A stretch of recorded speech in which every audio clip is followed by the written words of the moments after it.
Well, good morning, good afternoon, good evening, whoever you are, wherever you are.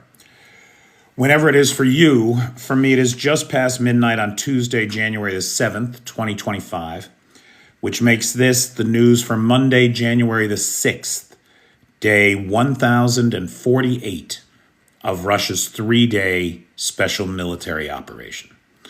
How do you do? I'm Peter Alexievich, and this is the Live at 5 from Kyiv, coming to you from this major European capital under siege. Hey, Little Red Sunflower. Anthony Tommy Tom, Chef Deb, good evening. Hey, Bobby. David Keller, how do you do? Yorkshire Tea. How you doing, Yorkie? Good evening, Denmark. Rydell is here. Michael Daly. Hey, Tom. How you doing, pal? Hey, Milady. Cheyenne. Gen X. Iceland is in the house. Hey, Eli.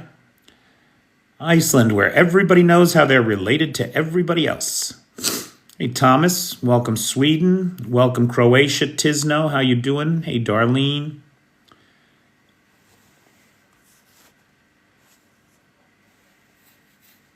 Cheyenne and Vanetta are here. Hey, Eli. Okay, so let's get started then, because we do have an awful lot to talk about.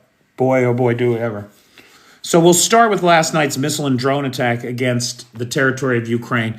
The Russians fired 128 drones, of which 49 were identified as decoys, as simulator drones, and were handled with active countermeasures. The other 79 of the drones were shot down. That's 100% interception rate. For those of you keeping score, the Ukrainians are doing a hell of a job knocking these birds out of the sky. That is for sure. They had a 100% success rate with the missiles last night, too. 2 Kh-59 missiles were both shot down. And so that is good news all the way around. Hey, Richard Prexis. That was the missile and drone attack from last night. Ashy Slashy says, opinion. Zelensky said if USA leaves from the NATO, Putin tries to destroy Europe. Well, I don't know that Zelensky said that. I don't think America is leaving NATO. So I don't think that any of that is a problem or an issue, because it's not going to happen. In point of fact, in the United States, we changed the law so that the president cannot unilaterally withdraw the United States from NATO. There are too many pro-NATO voices in Congress to make that a possibility. He just doesn't have the votes. And that's good news for everybody. The fact that we are seeing his cabinet picks go by the wayside is good news as well. He said something like that in the Lex Friedman interview. I haven't watched that yet. S-500 to the Kursk Bridge. Well, that'll be a very expensive mistake if the Russians do that. I mean, that's what they would have to do, Ashley Slashy. They would have to change the law. That would be the very first thing they would have to do. Now, given that it was this Congress that passed that law just last year out of fear of another Trump presidency, I find it impossible to believe that they're going to undo what they just did.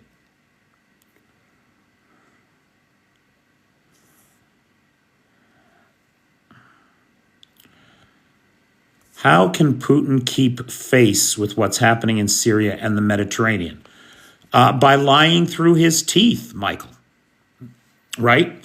He got on there and on his New Year's Eve speech talked about all the vaunted accomplishments that they had made in Syria, as if all of their objectives had been met. He actually used those words. He told the people that we have met all of our objectives in Syria, and so it is now time for us to withdraw. Like Just ridiculous. Mr. Redneck wants to know how much I get paid to do these lives. Well, the only people that pay me are the people in the live and my Patreon guys. Like the board of directors who sponsored all the lives last week.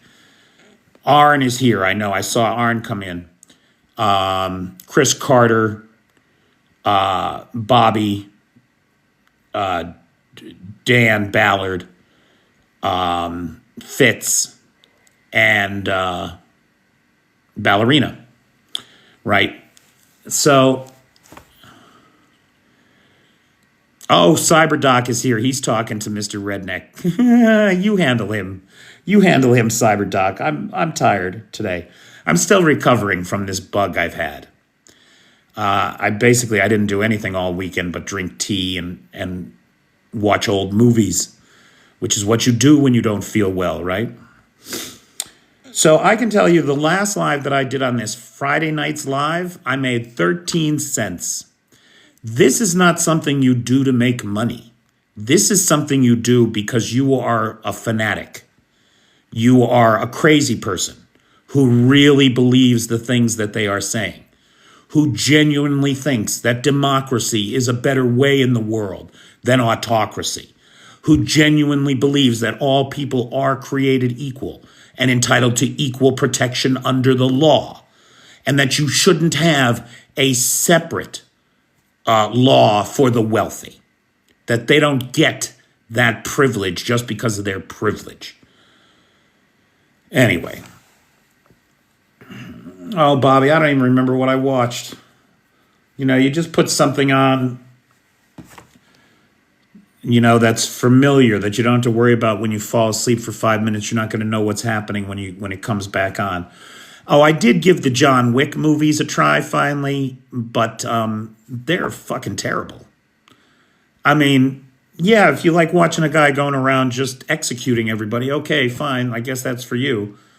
But other than that, I didn't find anything. I didn't get through John Wick 2.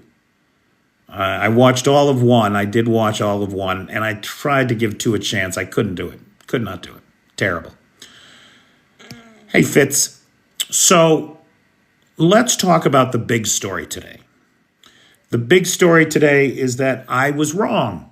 Once again, like always, I was wrong. So if you remember, the last time we were together, I gave a list of hits and strikes that the Ukrainians have made in the last 10 days. Command and control in Oriel, Kursk, Kherson, and Zaporizhia. Taken out battalion commanders and deputy chiefs of staff all up and down the line. In Lvov and in Moscow, we saw critical train routes hit. The trains in Lvov hit while they were delivering the reinforcements. So that was a troop concentrations hit with HIMARS as well as a critical logistical hub. And then we saw the attacks on logistics lines, on oil depots in Oriel and Bryansk, and the gas station in Grozny, which caused a gas shortage in Grozny. So we saw all of this, and I said very specifically, this cannot be preparations for a counteroffensive. All of the experts are telling us there is no counteroffensive coming. All of the experts are telling us that the Ukrainians are undermanned and under-equipped, that they do not have the resources for a counteroffensive. And so I said, do not listen to me in my optimism. There is no counteroffensive coming. Okay, so now let's talk about the counteroffensive that is happening, because there is very definitely a counteroffensive happening today. Yeah, Trudeau resigned today. I did see that. So the first thing to be aware of, the counteroffensive is happening in Kursk. However, I must say, we're seeing counteroffensives all up and down the line. In Chasiv Yar, in Liman, in Toretsk, we're seeing, even in Korotkove, which the Russians today claimed that they had taken, right? Today, the Russian MOD claimed it had taken Korotkove. The Ukrainians are disputing that, and the Ukrainians appear to be readying themselves for a major counteroffensive against the Russian forces in Korotkove. So, I didn't forget about the French-trained battalions. In fact, it's those French-trained battalions that are in Kursk right now, performing these combined arms maneuvers. Now, when we talk about Kursk, let's make sure we're on the same page here. Kursk is the site of the counteroffensive. And immediately, many people are saying, well, that's stupid. Why don't they counterattack in Donetsk? Right? Why don't they put the people where the fight is? Why are they doing that inside of Russia? Again, it's my opinion that Kursk is a far more valuable prize than a few square kilometers of Ukraine, because Trump is coming, and none of us know what that means. And for the Ukrainians, that's deeply meaningful, because their existence is on the line here. So when they think about what's going to give them bargaining power against this ruthless, maniacal maniac in the Kremlin, the first thing is having Russian land under their control. And so they have doubled down in Kursk. Now, that's not all that's happening in Kursk right now. There's a troop rotation. So this advance on the part of the Ukrainians is timed to push into the field when there are the least amount of the enemy in the field. When the enemy has been removed from the battlefield because they're Cargo 200 or Cargo 300. When the enemy has been removed from the battlefield because they are going on R&R and their replacements are coming in. And if you're the Ukrainians, you look for those replacements coming in and you take them out before they get there. We have at least 2 examples of the Ukrainians hitting the troops on their way into Kursk. Now, further to that, all of that in terms of reasoning for going into Kursk, we just saw this past week the elements of the 134th Motorized Rifle Regiment that were in Donetsk were pulled out of Donetsk and sent to Kursk. Who's in Kursk right now? Rosguardia, FSB, GRU, the Africa Corps, the former Wagner people, they're there. The Akhmat brigades, they're there. But remember, the Akhmat brigades and Wagner, they don't actually fight in the war. They just shoot retreating troops. So if anybody is dumb enough to try to live by retreating, your own people shoot you. That's how they do things. But when you ask about like whatever happened to Wagner, Wagner became the Africa Corps, and right now what's left of them, because they're down to a few thousand in Africa from a high of 50,000. We believe that 12,000 of the men in Kursk right now are Africa Corps that were pulled to go there.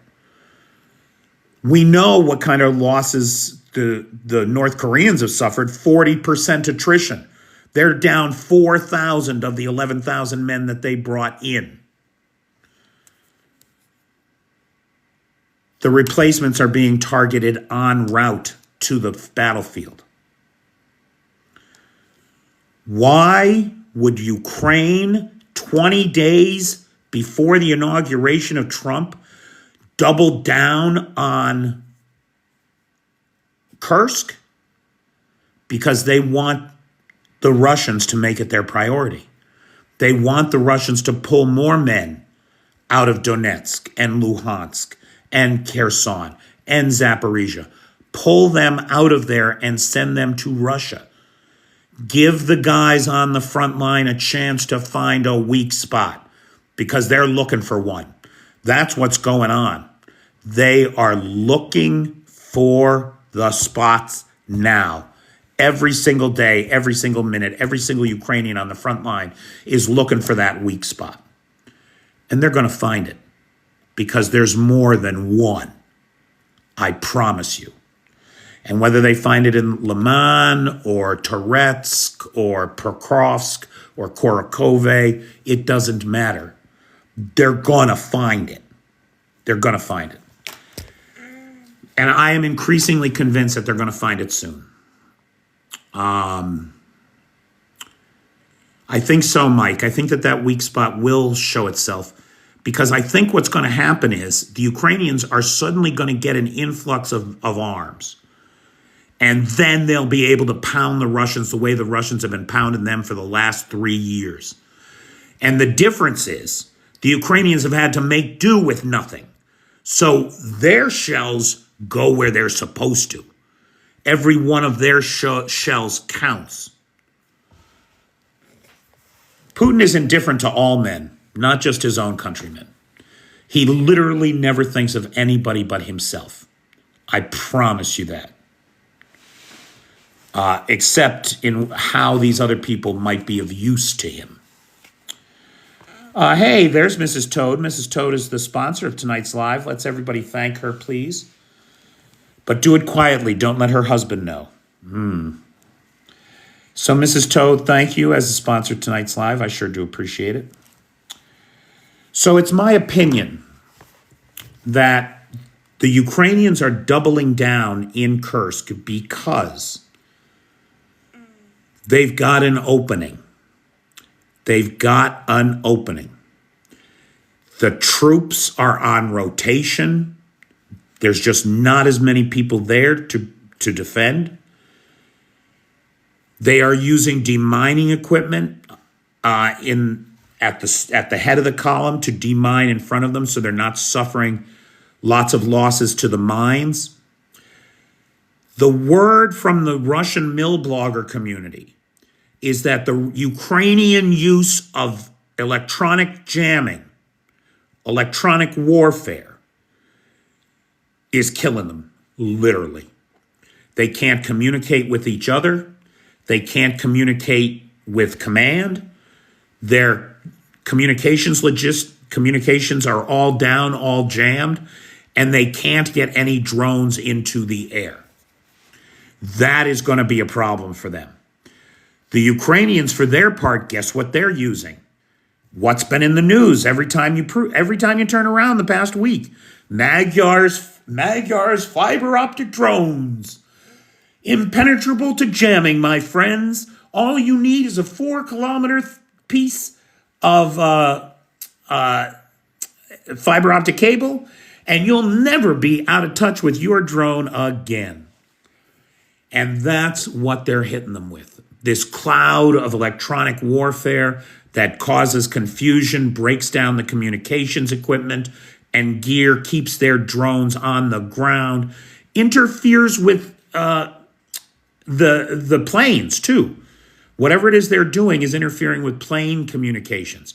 And so the Russians don't have the close ground support that they're used to having. All in all. Oh, and it is worth mentioning that this armored column is headed by U.S.-made Bradleys and Abrams tanks. It's American Abrams tanks riding over the frozen ground in Kursk to liberate Russia from itself. They sure are, Scott Stevens. They're moving right along. Putin is so worried about it, he sent a new general there to take over and make everything right. So his latest scapegoat has been selected.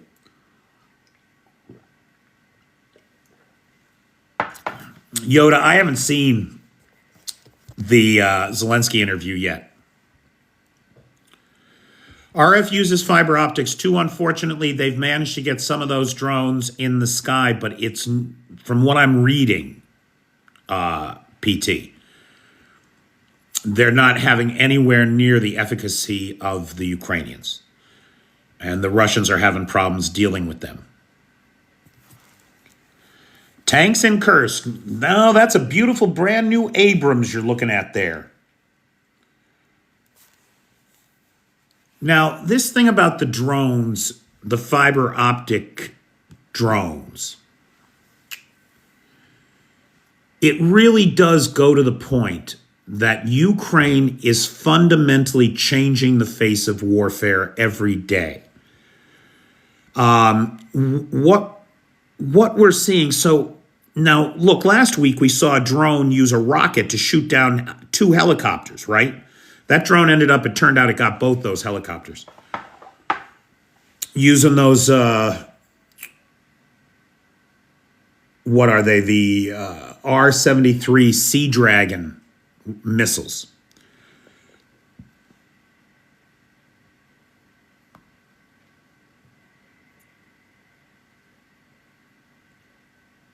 Now,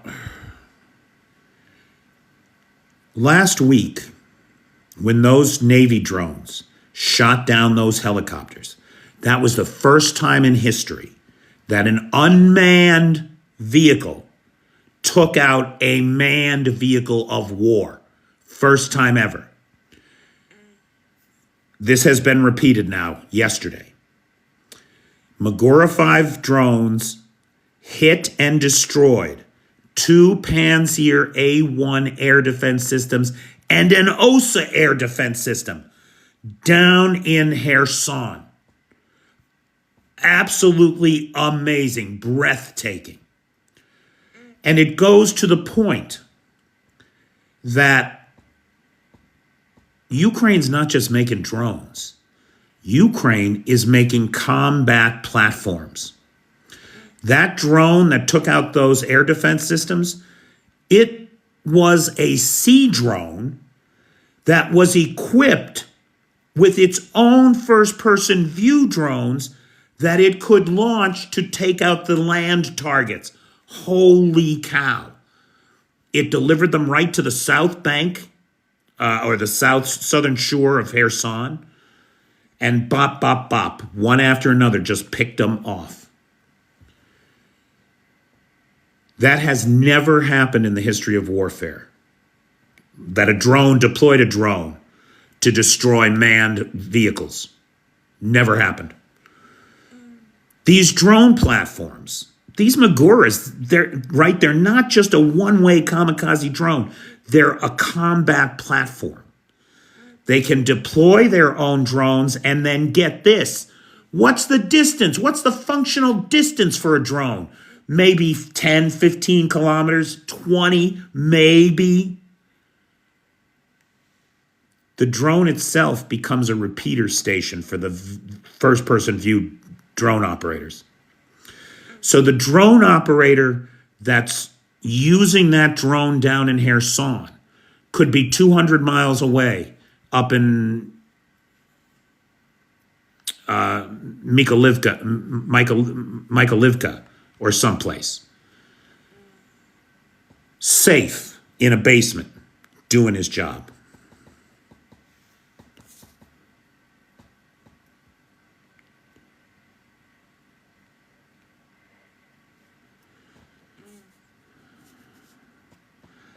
I don't know what sandworm is, Scott Stevens. Community Dad, it is being reported that these drones are leveraging AI. That's what it's being reported. That's particularly true for Magyar's birds, the fiber optic drones. As I understand it, those drones, if they lose their fiber optic connection, which must happen constantly, right? But if they lose that fiber connection, they can tell the difference between a building and a tank. They can tell the difference, right? How good they can tell the difference is another question. But they are training them to know that difference. That machine learning is going on right now.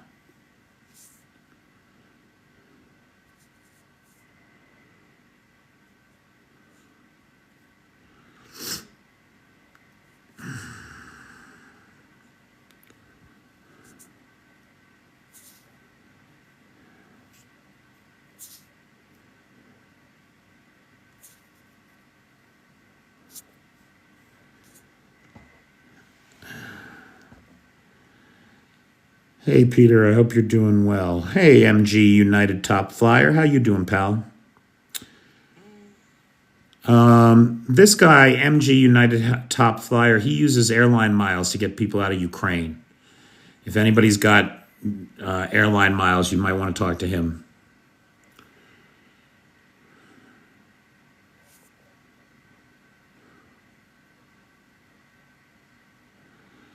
I have not, rah-rahs. Hey, precious hair, nice to see you. Nobody ever has to miss me. I'm here 5 nights a week, Monday through Friday, doing these lives at 5 o'clock Eastern Time.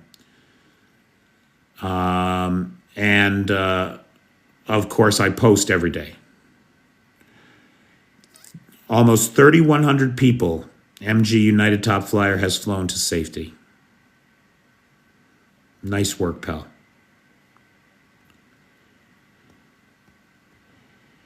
Well, thanks, W42. I didn't feel good all weekend, Michael. I just didn't.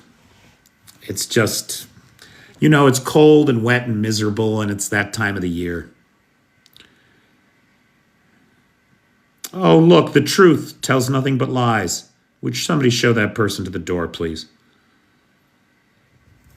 Okay. Now,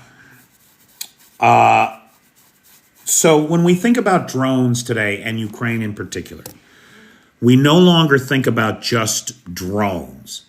Instead, we think about combat platforms that Ukraine is creating, where one drone acts like a landing ship, infantry, and sabotage crew, all in one. So the big news, of course, is the Kursk offensive. It sure did seem to me like all the signs were there for some kind of an offensive. Now, what we can expect out of that offensive is another thing. Nobody should expect that the Ukrainians are going to march to Kursk. Nobody should expect that, they're going to get to Rilsk anytime soon. However, they are in it to win it. And it looks like they are going to slog it out with the Russians for every ounce or for every inch of Kursk that they can get.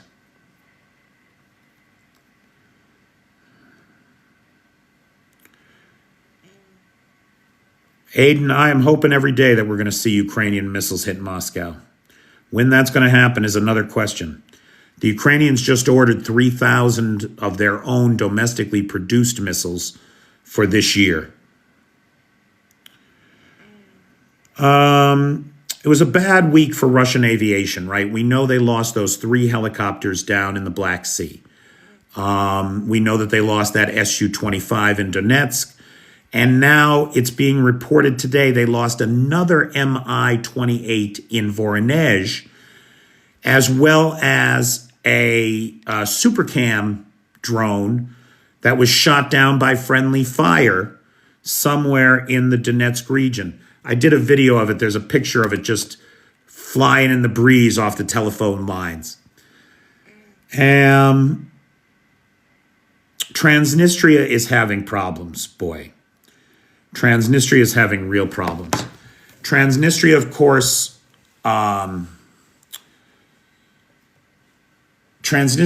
is the breakaway Russian republic that's part of Moldova. It's got 300,000 tons or something of conventional munitions stored there, Soviet conventional munitions stored there since the fall of the Soviet Union. There's 1,500 Russian soldiers there that keep the peace. And Russia kept telling them, don't worry about the gas.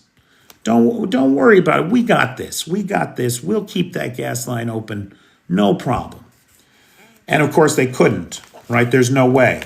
The Ukrainians are desperate to never have to look at anything Russian ever again.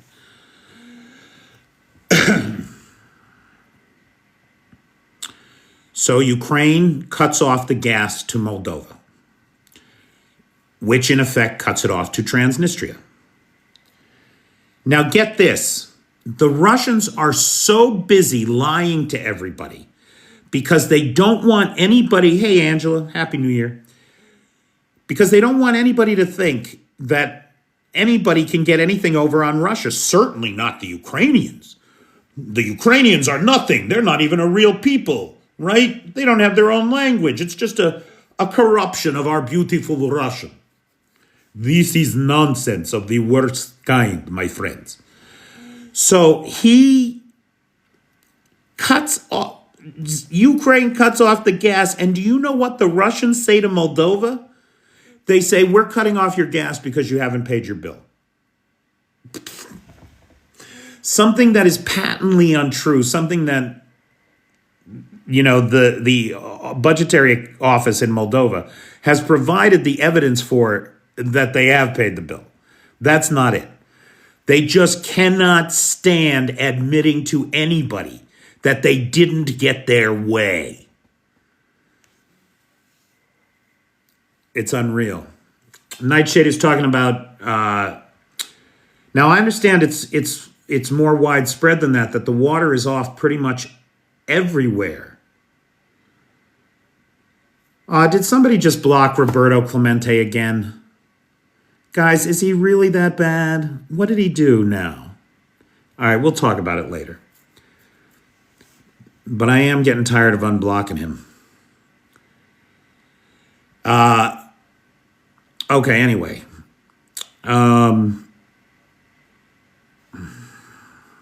Transnistria. Transnistria is fucked. They got no heat. They got no hot water. They got no water now in a lot of places. And they've got no solutions because because instead of talking to their partners that might help them, they are busy blaming everybody. At least this time they're blaming the Russians, which is certainly a nice change of pace from what we're used to. When clearly nobody had anything to do with this except the Russians. Okay.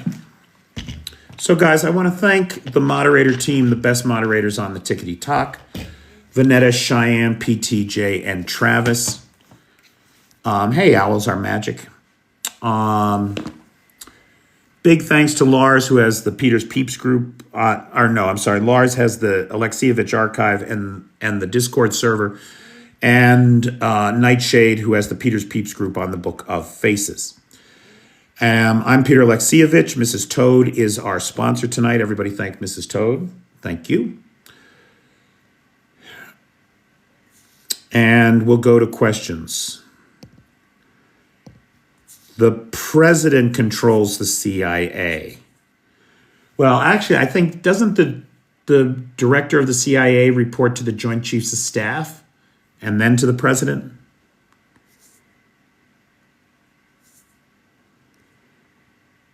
I mean, I assume these people would keep back channels on every place they can. Transnistria is also being told to use Wi-Fi sparingly. Oh my God.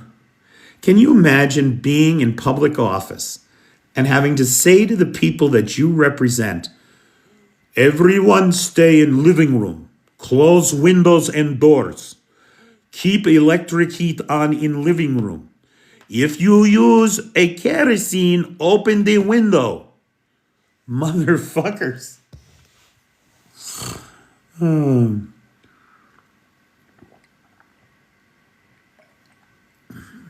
Nobody should trust 47.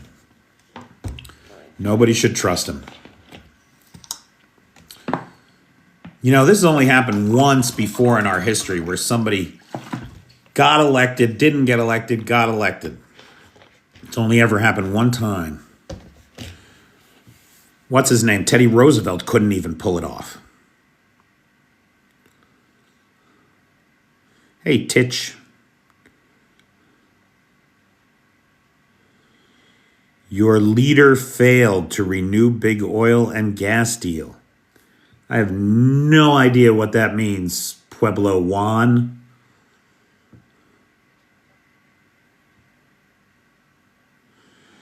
It is Insurrection Day.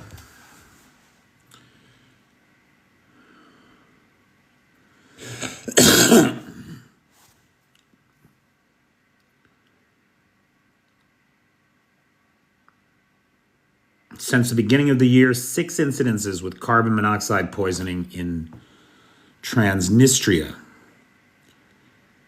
Scott Stevens talking about Biden. Who was that other guy? Hey, PH. What did he say? Let's look at this sentence again. Your leader failed to renew big oil and gas deal. I mean, if he's talking about Biden, Biden is hardly my leader. I don't think of him that way. And if you're talking about the gas deal in Ukraine, nobody fucking wants it. Nobody wants it. Nobody wants Russian oil and gas. It's just that simple. It's tainted. It's money for genocide. You're right about that, Val. Oh, yeah, Michael, I would say so.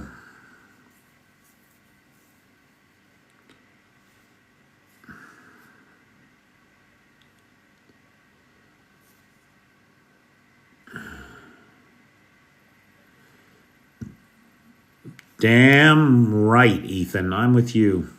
I'm with you, Chris. Scott, I would love to know the fate of Bashir al-Assad.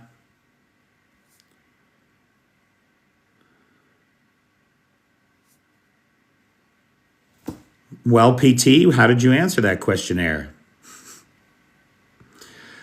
Guys, if you get a questionnaire that asks, is this live appropriate for TikTok or that kind of thing, please say yes. Schrodinger's al-Assad. Well, Ukraine is free, Michael. That's not a thing. Ukraine is fighting to continue its freedom, not to get free. I would love to know if Bashir al-Assad is still alive. They were saying, see, the whole story about the crashed plane in the desert, that it was supposed to be an information operation to cover his escape, never made any sense to me. I know he's supposed to be in Russia. The only thing is, no one in Russia has seen him. He has not been seen in public. There was some confusion there about his wife, where his wife was. And then there was a report yesterday that he had been poisoned. So to me, it's got all the hallmarks of classic Russian disinformation. There's a million stories swirling. You have no idea which one is true.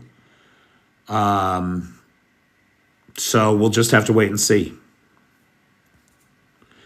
Schrodinger's Assad.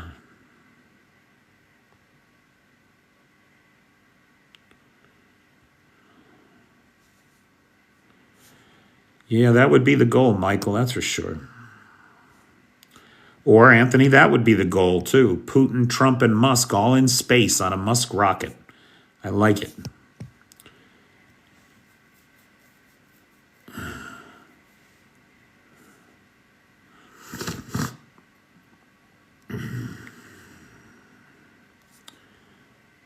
Assad is definitely not safe. He's definitely delivered himself into the mouth of the beast.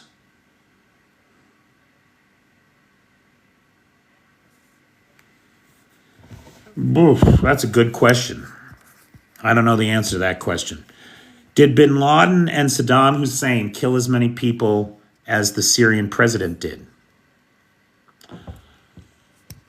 I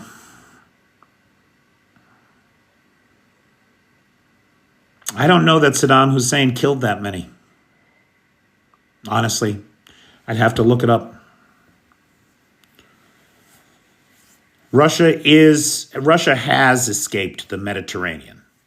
So the last Kilo-class submarine, the Novorossiysk, which had been part of the Black Sea Fleet, was damaged in a missile attack by the Ukrainians.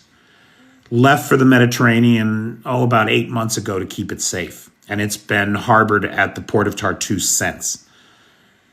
Today, it passed through the Straits of Gibraltar, headed back to Murmansk. So as far as we know, the Russians currently have no submerged fleet, other than what's on the bottom of the ocean, in the Mediterranean at this time, which is the first time in 100 years.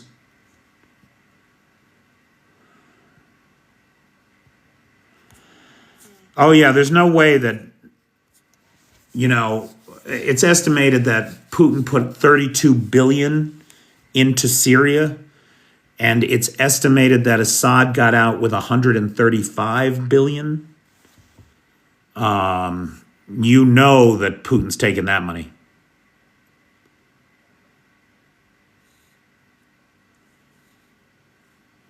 Yeah, no, but Bashir al-Assad is a son of a bitch. No two ways about it.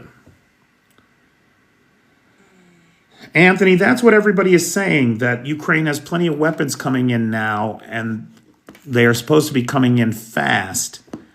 But how true that is, I can't honestly say. I mean, I'm not there unloading them.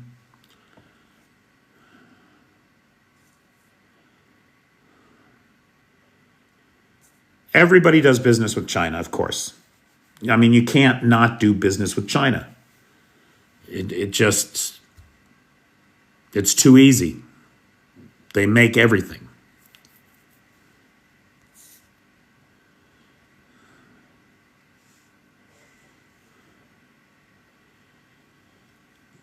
He gone. I don't know who you're talking about. Oh, Assad? Maybe Assad is gone. I don't know.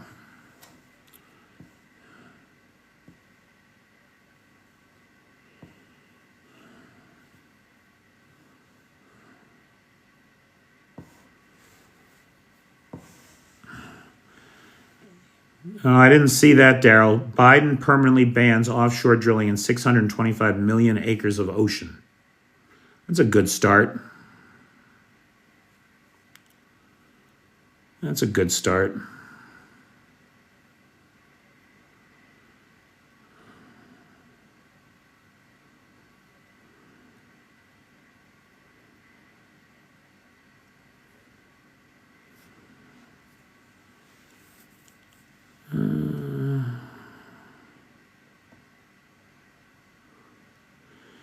Oh, yeah, Fitz. The North Koreans are just shoving any little old ladies out of their homes into the street and commandeering their homes.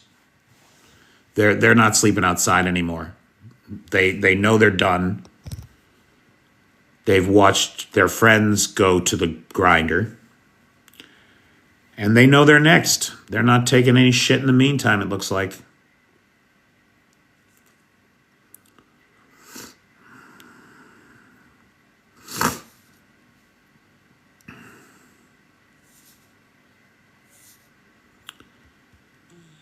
Federal water only.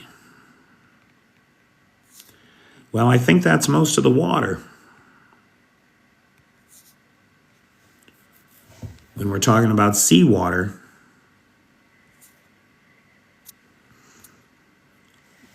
okay.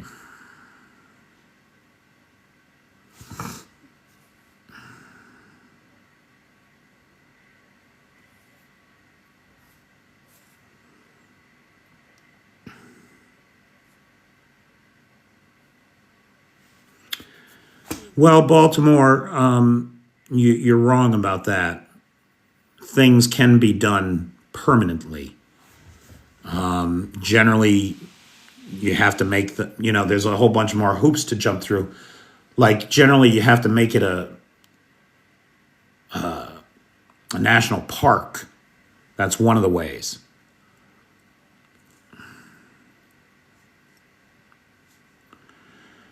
No, the prices are too low for them to drill, baby, drill. They're not going to make those investments. The Ukrainian Navy is almost entirely in Turkey, Aiden. Right, the Straits of Gibraltar, or the Straits of the Bosphorus and Dardanelles are closed to warships. Turkey won't let any warships in. Turkey had a contract to build 2 brand new corvettes for the Ukrainian Navy. They've basically got them finished, and they can't deliver them because Ukraine is at war. So they are stuck there. Night, Birdie.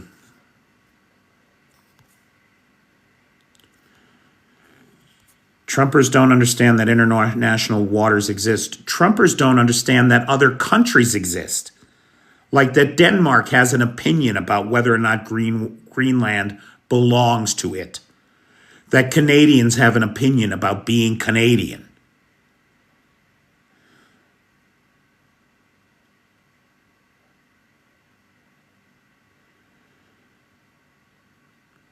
Oh, Scott, you're American? You're American, Scott Stevens?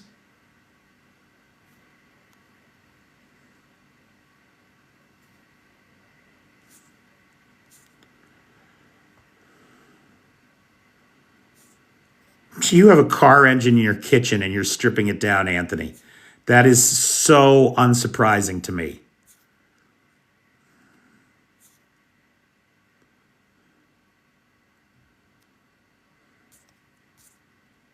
Yeah, Exxon said no CapEx investments next year.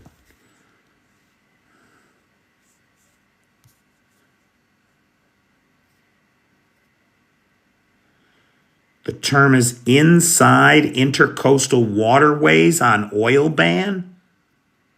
Well, then that's nothing. I mean, that's the bay.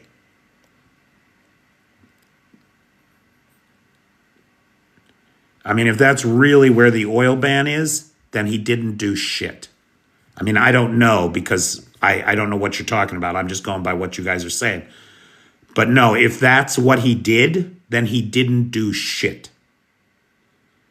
Which would pretty much sum up the whole fucking presidency of this fucking guy.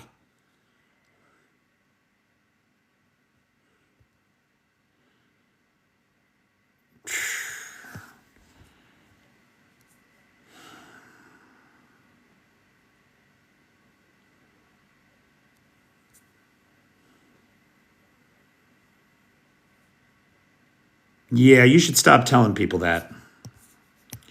Because you're obviously not.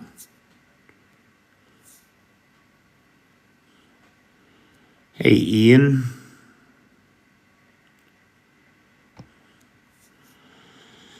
Yeah, I think there were two, weren't there, PT? In that Minesweeper ship deal? It wasn't just one, it was two Minesweepers. And then the two Corvettes. So they got 4 ships at least waiting for them.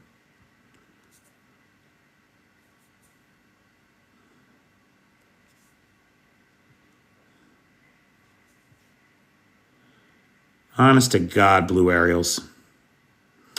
Yeah, Trudeau stepped down. He's been president a long time for such a young man.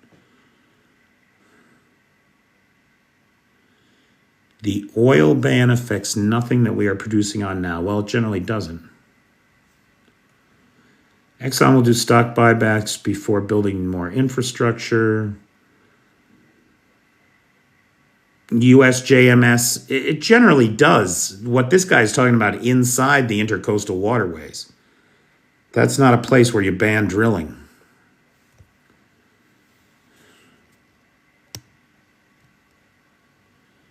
Oh, Michael, I knew there was something wrong with you. Now I understand it. Now I understand it.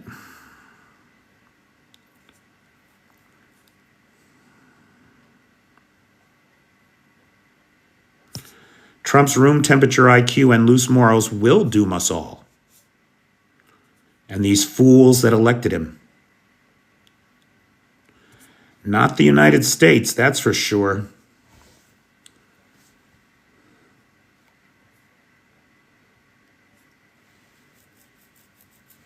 Okay.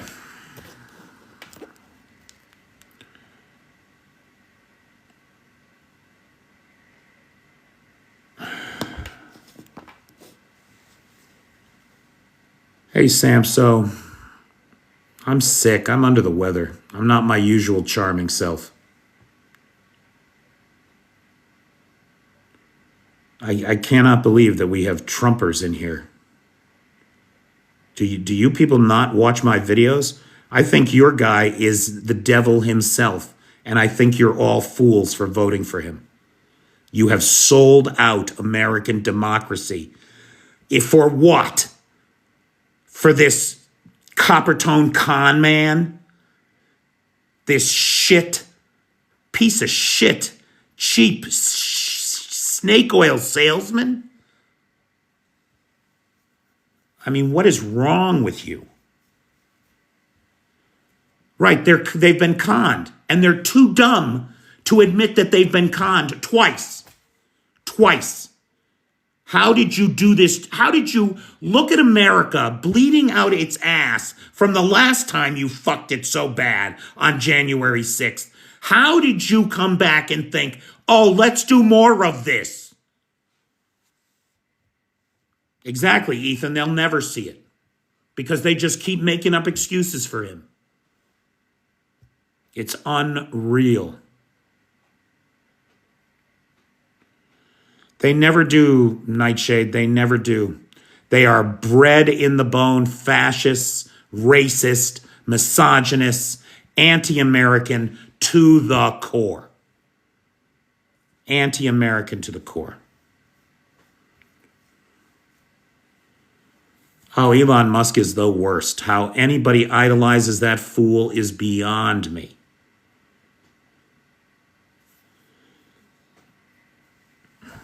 Puppets and sheep.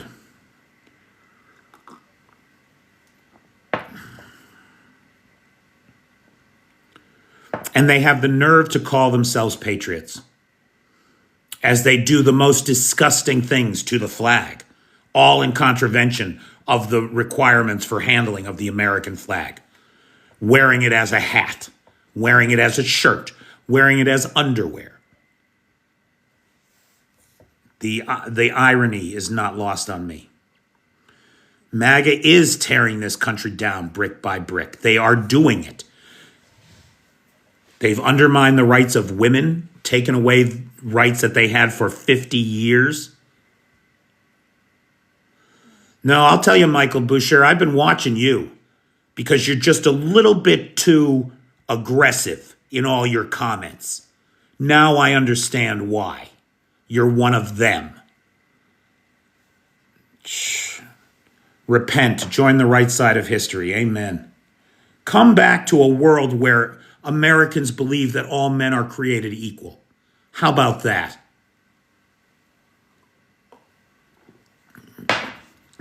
I've been watching you.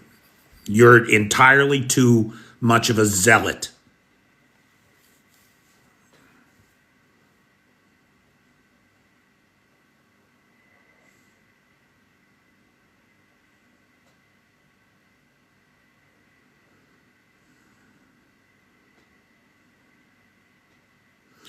This channel doesn't attract your type of people because this channel, you have to have a working brain to follow what we're talking about.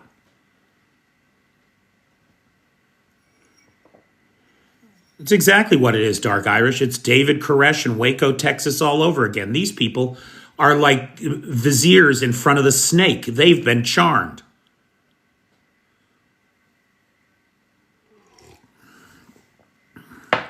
Give me a break, Pastore. Gas prices are coming down, first of all, and it has nothing to do with Donald Trump.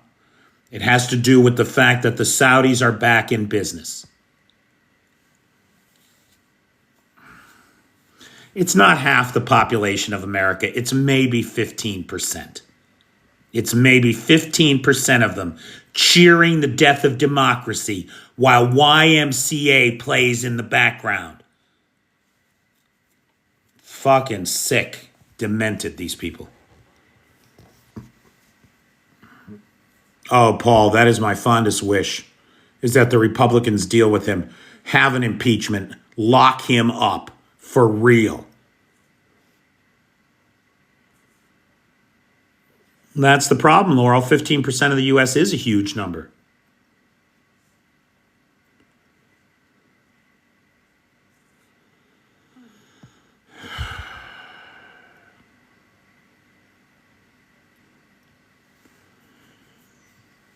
Yeah, and they're going to come down too. Gas prices are going to come down more because the Saudis are going to be pumping it out of the ground now.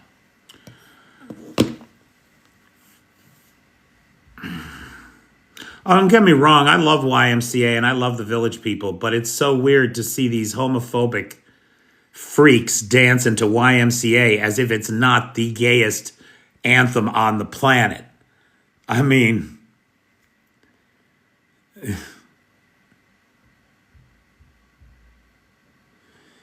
Oh, that's okay, Owls Are Magic. Did you see there's a new novel coronavirus coming out of China? The hospitals are full up in Sichuan.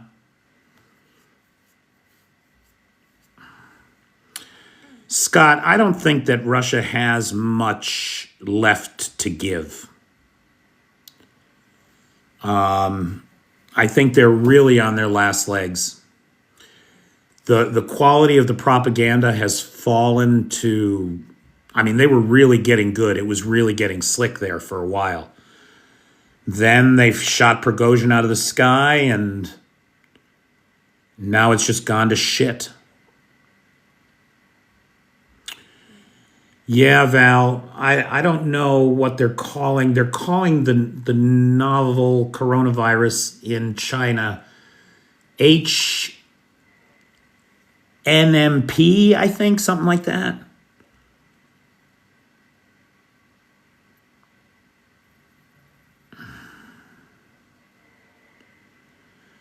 I haven't heard of the X virus.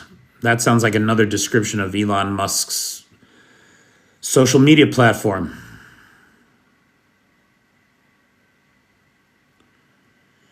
$10 per roll. Hell, I can just use rubles. It's a lot cheaper than that. Thanks, Nana Pam.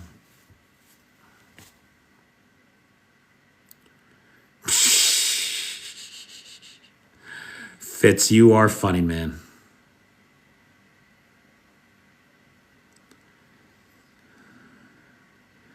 And another one in Africa. Oh, good.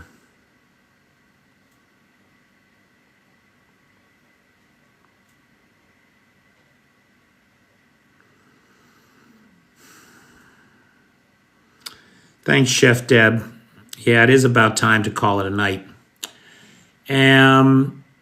I'm just looking here. We're at 49,800 likes. So if we could just get to 50,000, I won't have to hear from Lars bitching and moaning that he didn't get to 50,000. Owls Are Magic is a nurse, and she is practicing. Or prepping, rather. Prepping for it. Oh, well, thanks, Chef Deb. I'm seeing 51 on my end. But anyway, it doesn't matter. Guys, I appreciate all the likes. I appreciate all the gifts. I appreciate Mrs. Toad sponsoring tonight's live. I want to give a special shout out to the moderator team, Cheyenne, Vanetta, PTJ, and Travis. I'm sorry I'm irritable tonight, guys. I'm just still recovering. And I'm always irritable when I'm sick.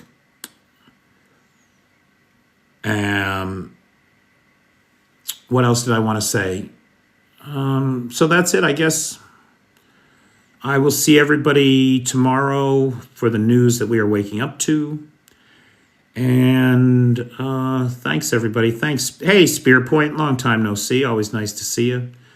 Yorkshire Tea, good night. Good night, Val. Good night, PT. Good night, Mike. Good night, everybody. Make it a great day.